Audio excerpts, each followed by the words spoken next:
सामी इन्फाक फ़ी सबीलिल्लाह पे इस कदर जामे खिताब के बाद इस प्रोग्राम की आखिरी कड़ी यानी खिताबत, इसके लिए मेरी गुजारिश है फाजिल नौजवान अजीज़ गिरामी मौलाना मोहम्मद अहमद साहब कासमी उस्ताद महदी रहमत अंसार नगर कैलेंडर से कि वो आएँ और अपनी तकरीर से हम सामीन को महजूज फरमाएं। अस्सलामु अलैकुम वरहमतुल्लाहि वबरकातुहू।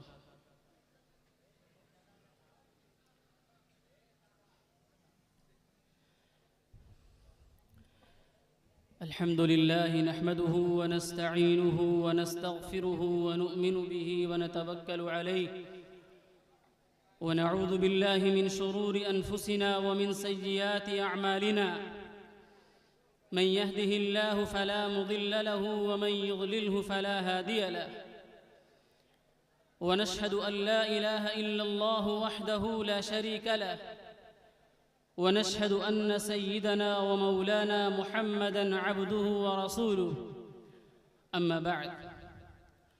क़ाल अल्लाहु तबारक व तआला फ़ी कलामिहिल मजीद अऊज़ु बिल्लाहि मिनश शैतानिर रजीम बिस्मिल्लाहिर रहमानिर रहीम इन्नमा यअमुरु मसाजिदल्लाहि मन आमन बिल्लाहि वल यौमिल आखिर व अक़ामस सलाह व आतज़ ज़काह व लम यख़्श इल्लल्लाह फ़असा उलाइका अन यकूनु मिनल मुहतदीन। क़ाल अन्नबी सल्लल्लाहु अलैहि वसल्लम मन बना लिल्लाहि मस्जिदन बनल्लाहु लहु बैतन फ़िल जन्नह औ कमा क़ाल अलैहि स्सलातु वस्सलाम। शहनशी पर जलवा अफरोज़ उलमाए किराम,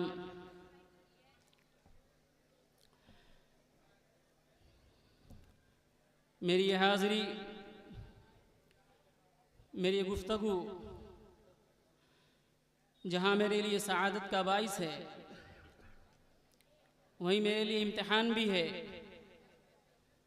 कि मैं अपने असातिज़ा की मौजूदगी में दो चार बात कहने की जसारत कर रहा हूँ, इस उम्मीद के साथ कि आने वाली बातों में गलतियों पर मुझे निशानदेही की जाएगी।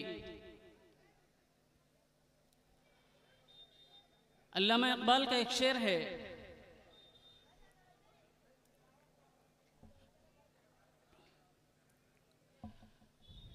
दुनिया के बुतकदों में पहला वो घर खुदा का, दुनिया के बुतकदों में पहला वो घर खुदा का, हम पासबा हैं उसके वो पासबा हमारा।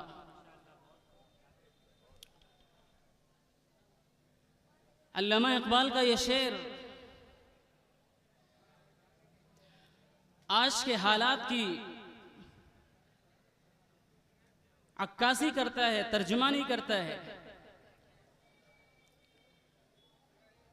अल्लाह तबारक व तआला ने कुरान मजीद में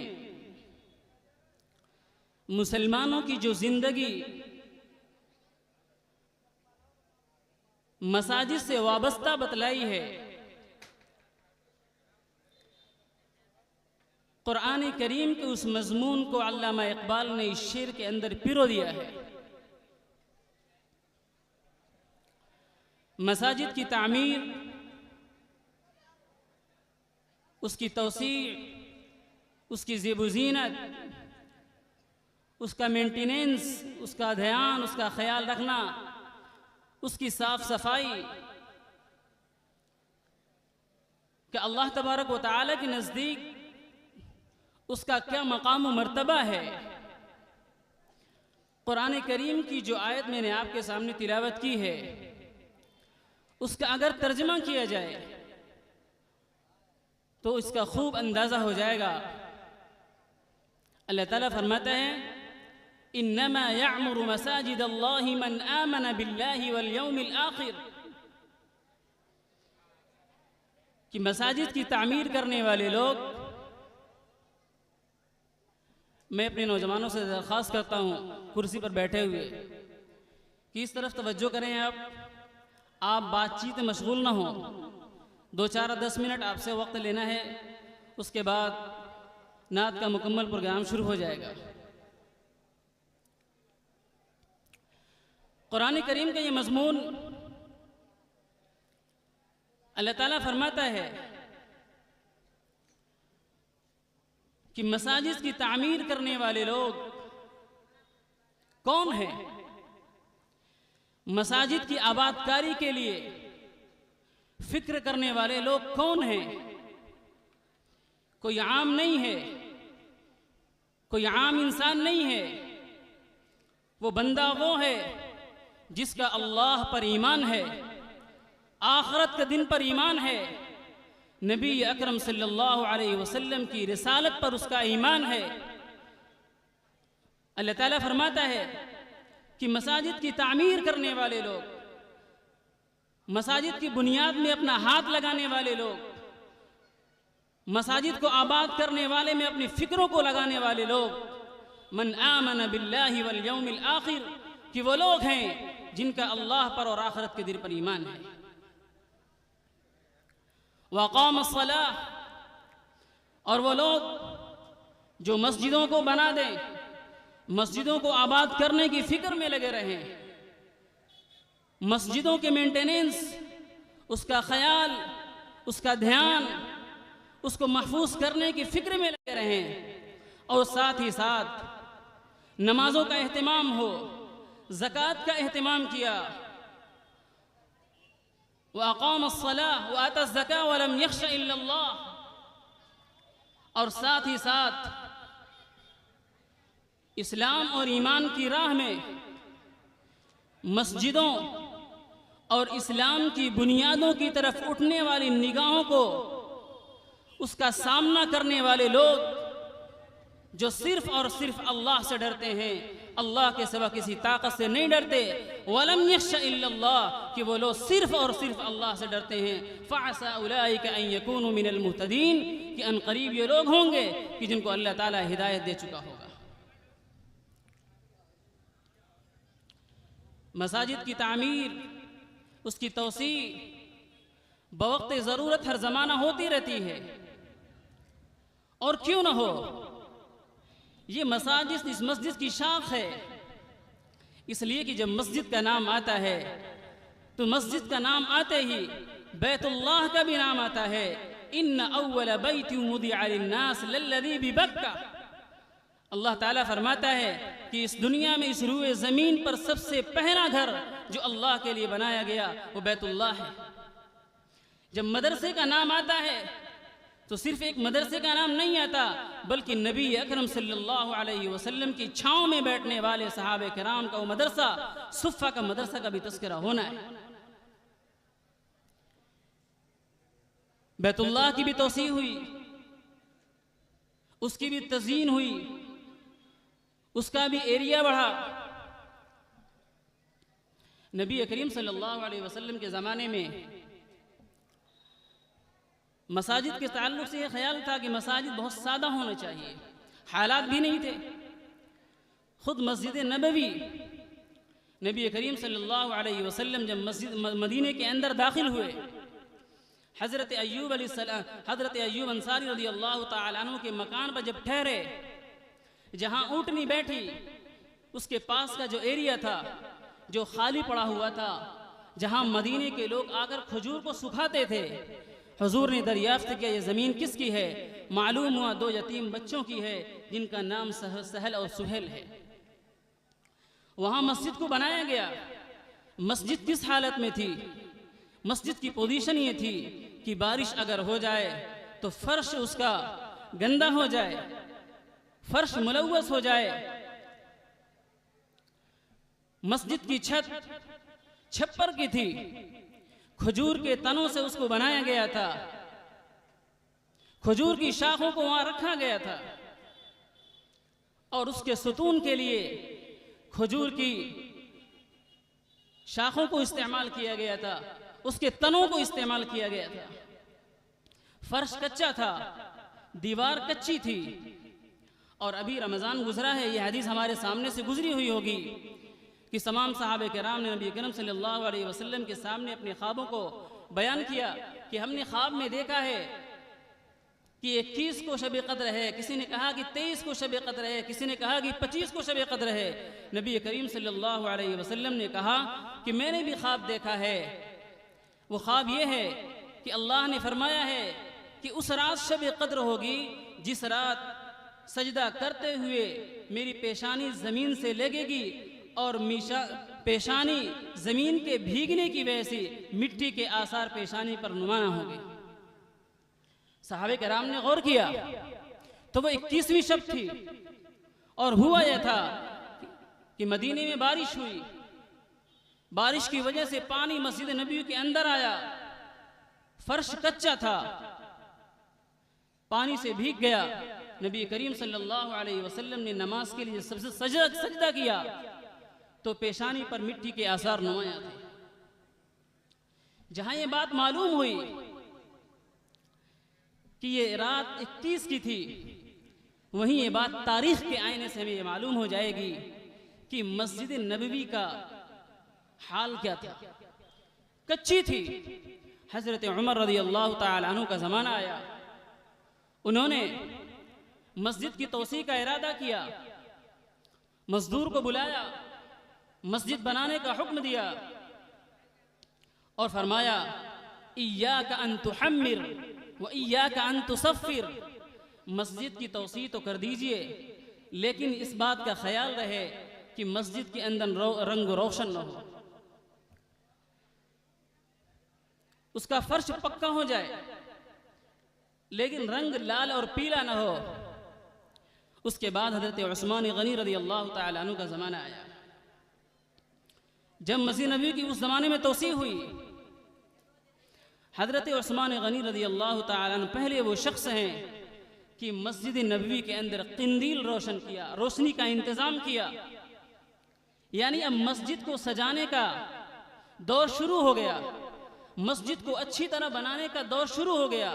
लोगों ने हजरत उस्मान गनी रज़ी अल्लाह तआला अन्हु से एतराज़न कहा कि हुजूर के ज़माने में मस्जिद कच्ची थी, हजरत उमर ने तौसी की, तब भी ख्याल रखा और आप इसके अंदर किंदील रोशन करा रहे हैं। हजरत उस्मान गनी रज़ी अल्लाह तआला अन्हु ने कहा मुझे गैरत आती है कि इस ज़माने में लोग अपने मकानों को पुख्ता और आरास्ता करके बनाएं और अल्लाह के घर को पुख्ता ना बनाएं और उसको आरास्ता न किया जाए, उसको सजाया ना जाए। ज़माना बढ़ता रहा और आप इस ज़माने में चलकर देखें कि मस्जिद नबवी की आरास्तगी, उसकी ज़ेब ज़ीनत कहाँ है। बैतुल्लाह और हरम की ज़ेब ज़ीनत, उसकी आरास्तगी कहाँ है। वक्त के गुजरने के साथ हमको भी बदलना पड़ता है और ये गैरत की बात है कि हम अपने मकानों में पुरसुकून रहें, इत्मीनान के साथ ज़िंदगी गुजारें और सुकून और इत्मीनान और आराहत के लिए जिन चीज़ों का भी हमें इंतज़ाम करना पड़ता है हम करते हैं, लेकिन अल्लाह के घर के लिए हम इंतज़ाम न करें, ये गैरत की बात है, ये हमीयत की बात है। और जिस मस्जिद का चंदा होना है मस्जिद अबू अय्यूब का, जिस दिन हम लोग मोहल्ले के नौजवानों की फहरिस्त तैयार कर रहे थे, आपको बतला दें कि मस्जिद की जो कैपेसिटी है नमाजियों की नमाज अदा करने की, वो 300 से 350 से ज़ायद नहीं है। और मस्जिद से लेकर के हमारे यहाँ चांदनी चौक तक 185 नौजवान हैं जो सिर्फ इस मस्जिद के नमाजी हैं। उसके बाद दूसरी गली है, तीसरी गली है, चौथी गली है। 550 हमारे मोहल्ले में नौजवान हैं जो मस्जिद अबू अय्यूब से मुताल्लिक़ हैं और मस्जिद में जगह 350 की है और वो भी अधूरी है, छत नहीं है और गर्मी में कोई छत पर नमाज पढ़ना भी नहीं चाहता खुले में। तो ऐसे में छत लगाना ज़रूरी है,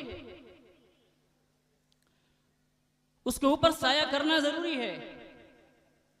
दो बातें हैं, जहां एक बात यहां ये होगी कि मस्जिद को ढकना है, उस पर छत लगाना है, ये हमारी जिम्मेदारी है। वहीं ये बात हमारे सामने आएगी कि रमज़ान के माअन बाद 550 नौजवानों वाली आबादी में 3 से 4 सफ 4 नमाजों के अंदर और फजर में बमुश्किल 2 सफ 19 दूना 38 लोग रहते हैं। ये अफसोस का मकाम है, ये सोचने की बात है कि हमने मेहनत और मजदूरी करके अपनी गाढ़ी कमाई से बेहतरीन मस्जिद बनाई और हम सजदा करने के लिए वहां जाने के रवादार नहीं होते। अल्लाह का यह हुक्म नमाज के लिए सिर्फ रमजान तक महदूद नहीं है। नमाज इस तरीके से रमजान में फर्ज है, अल्लाह तबारक व तआला ने गैर रमजान में भी उसी तरह फर्ज रखा है।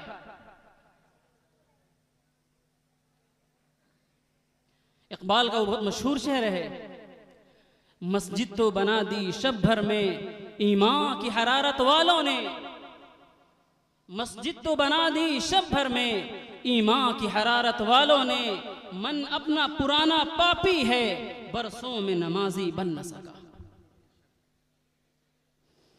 मेरे भाई बुजुर्ग और दोस्तों,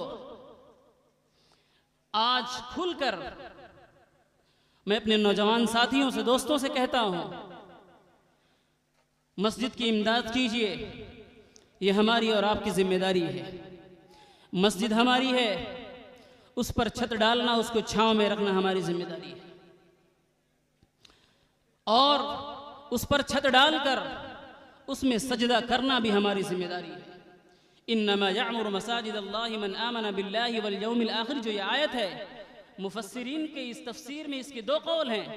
जहां मुफस्सिरीन इन्नमा यामुर की तामीर का माना लेते हैं, वहीं मुफस्सिरीन उसका एक दूसरा माना ये लेते हैं कि इन्नमा यामुर कि जो शख्स मस्जिद की आबाद कारी की जिम्मेदारी लेता है,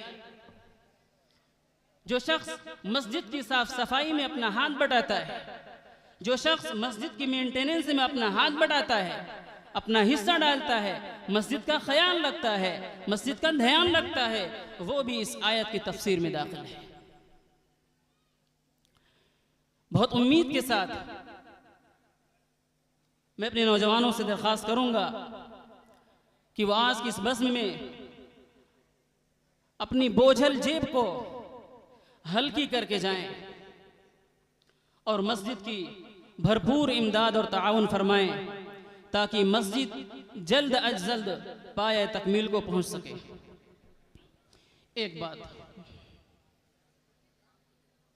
एक दूसरी बात भी करनी थी, इजाजत हो 5-7 मिनट।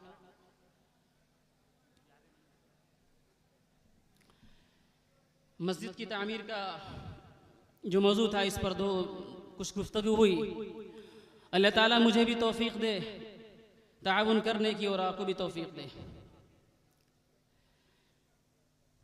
एक मौजू जिस पर गुफ्तगू बहुत ज़रूरी है, मैं अपने नौजवानों से ख़ास कर 18 साल से 25, 26, 27 साल तक के नौजवानों से मैं मुखातब हूं। मैं सवाल करता हूं, क्या हम बहैसियत कौम मुर्दा हो चुके हैं? जवाब, जी हां। सवाल, बहैसियत कौम अगर हम मुर्दा हो चुके हैं, दलील क्या है? बहैसियत की कौम अगर उसकी निशानी, उसकी अलामात, उसके तशख़्ख़ुस, उसकी आइडेंटिटी को अगर पामाल करने की कोशिश की जाए, किसी कौम को नेस्तो नाबूद करने की साजिश की जाए और वो कौम अपने छतों पर टहल कर पतंग उड़ाए, तो इसका मतलब यह है कि वो कौम मुर्दा हो चुकी है। हालात को समझिए, हम कहां खड़े हैं। हमारे नौजवानों को पंक्चर बॉयज बुलाया जा रहा है।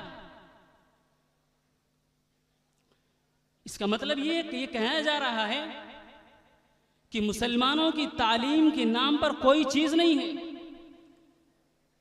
तालीमी मैदान में मुसलमान पस्ता हैं, पीछे हैं। तालीमी मैदान में इनका कोई किरदार नहीं है। बहैसियत एक शहरी के इसका कोई किरदार नहीं है।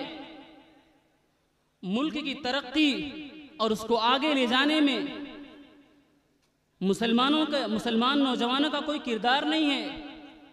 ये ऐसा बावर कराया जा रहा है। और ऐसे में जरा हम मुड़कर पीछे देखें, अपने हालात का जायजा लें। अगर हमें कोई कुछ कहे तो हमें बिदकने की जरूरत नहीं है, हमें एहतिसाब की जरूरत है। खुद एहतिसाबी की जरूरत है कि हम किस पायदान पर खड़े हैं, हम अपनी कौम को कहां ले जाना चाहते हैं।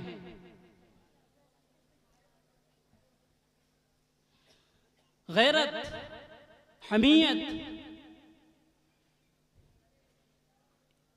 ईमान से लगाओ, इस्लाम से लगाओ। हमारे अंदर इस नाम की कोई चीज ही नहीं है। और ऐसे में जबकि पूरे मुल्क के अंदर मुसलमानों को निशाना बनाया जा रहा है, मुसलमानों को बदनाम करने की कोशिश की जा रही है, ऐसे में अगर हमारा मुस्लिम नौजवान इन बातों को नज़रअंदाज करके अपनी लाइफ, अपनी ज़िंदगी में अगर मगन और मस्त है, तो इससे बड़ी उसके बर्बादी की कोई और बात नहीं हो सकती।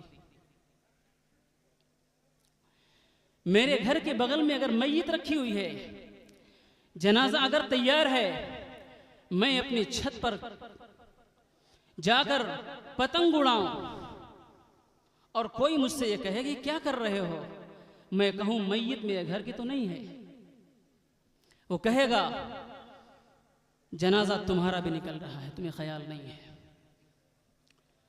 नाव अगर समंदर में चल रही हो, जहाज अगर समंदर में चल रहा हो, उसके निचले हिस्से में सुराख हो चुका हो, ऊपर के लोग आकर नीचे एतराज ना करें कि इस सुराख को बंद किया जाए,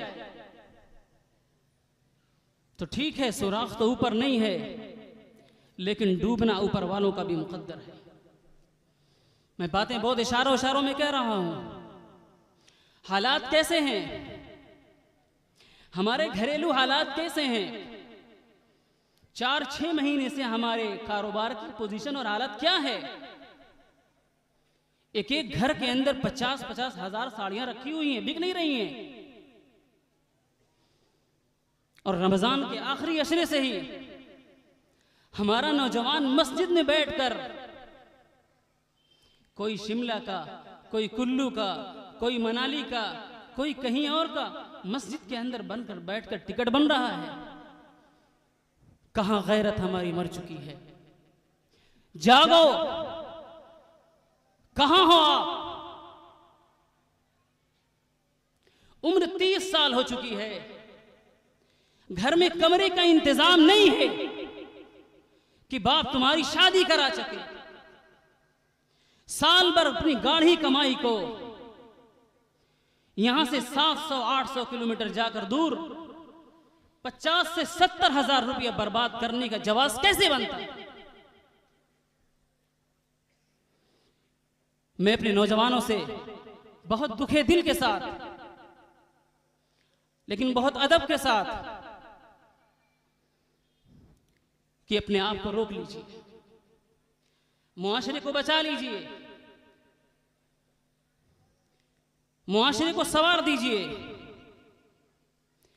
किसी मुआशरे की उसका मुस्तकबिल ताबनाक होगा या उसका मुस्तकबिल बर्बाद होगा, ये उस कौम के नौजवानों पर, उनके ख्यालात पर मुनहसिर है। कौमों की हयात उनके तखय्युल पे है मौकूफ। मैं बहुत देर तक आपके सामने हायल नहीं रहना चाहता। 2 बातें मैंने आपके सामने अर्ज की हैं कि हालात को समझकर हम अपना कदम उठाएं और कोई फैसला लें। दूसरी बात, मस्जिद की ताउन की बहुत ज़रूरत है।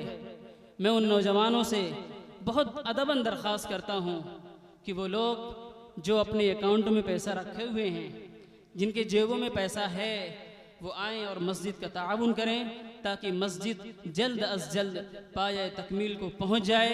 बातें बहुत कहने को हैं, तन्हा दाग दाग शुद्ध, फ़ारसी का एक बहुत मशहूर शेर का एक मिसरा है कि तन्हा दाग दाग तुझ, तन्हा दाग दाग शुद्ध, पंबा कुजा कुजा ने हम, कि पूरा बदन बदन छलनी है, कहाँ कहाँ ज़ख्म रखा जाए। अल्लाह ताला मुझे भी कहने सुनने से ज़्यादा अमल की तौफ़ीक़ अता फ़रमाए और आपको भी अमल की तौफ़ीक़ अता फ़रमाए। व आखिर दावाना अनिल हम्दुलिल्लाहि रब्बिल आलमीन।